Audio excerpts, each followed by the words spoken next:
Македонското здравство оди во пензија. 1/4 од лекарите се на возраст од над 61 година. Системот веќе се соочува со недостаток на кадар, проблем кој само ќе се влошува. Од Лекарската комора Залфа велат дека од вкупно 9520 активни лиценци, 2445 се на лекари кои имаат над 61 година.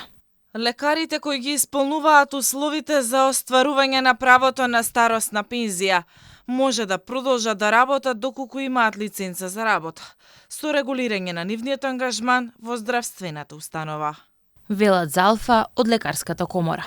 За споредба, ако еден лекар денеска започне со специјализација, во идеални услови, каде што ниту би се разболел, ниту би користела породилно отсуство или би бил спречен од други причини, во зависност од специјализацијата, истата би траела во просек 6 години. Гледаме константен одлив на лекари кои што се од групата на уролозите. Ортопедите се многу тешки да ги најдеме како дел од здравствениот систем. Значи, ендокринолози нема, радиолози нема, хирурзите се веќе станува дефицитарна бројка. Значи, согласно тоа треба да се отвараат специјализантски места, а согласно тоа треба да има и соодветни ментори кои што на крајот од денот ќе го пренесат своите знаења на помладите колеги.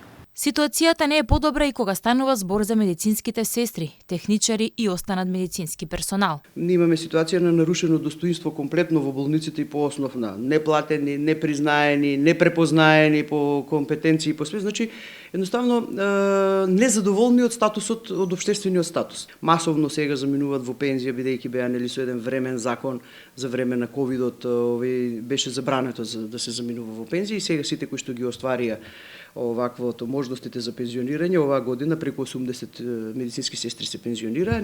Но покрај пензионирањето, одливот надвор од границите и во приватниот сектор ќе остави сериозни последици врз и така кревкиот здравствен систем. Според Трајковски, административните лавиринти и партизацијата за докторите се поголем проблем од висината на платите. Не тераат големите административни лавиринти, не тераат големите различни правила кои што ние треба да ги исполниме за да дојдеме до одреден тип на вработување и што е најтрагично, нели, онаа партизација која што е за жал присутна во здравството и каде што голем дел од колегите кои што би требало да бидат вработени за жал не го добиваат својата работа, не ја добиваат својата работна позиција и тоа реално не е од сега, тоа е години од кога постоиме како држава. И за медицинските сестри проблем се административните лавиринти, но и немањето на закон со кој што би се регулирала нивната дејност. За разлика од докторите, медицинските сестри немаат ниту своја комора, па така не може да бидат пребројани и евидентирани. Платата и понатаму останува проблем, бидејќи почнуваат да работат за плата која е едва и над минималецот. И дојдовме во една ситуација да ликот, делото, имиджот, работата, одговорностите на медицинските сестри ги донесеме до ситуација да медицинските сестри овакво од сите овие 4 начини си бираат многу почесто да се заменат и да си одат од болниците и тоа ќе биде голем проблем. А проблемите се редат еден по еден. Алармите се праќаат, но како никој да не ги слуша.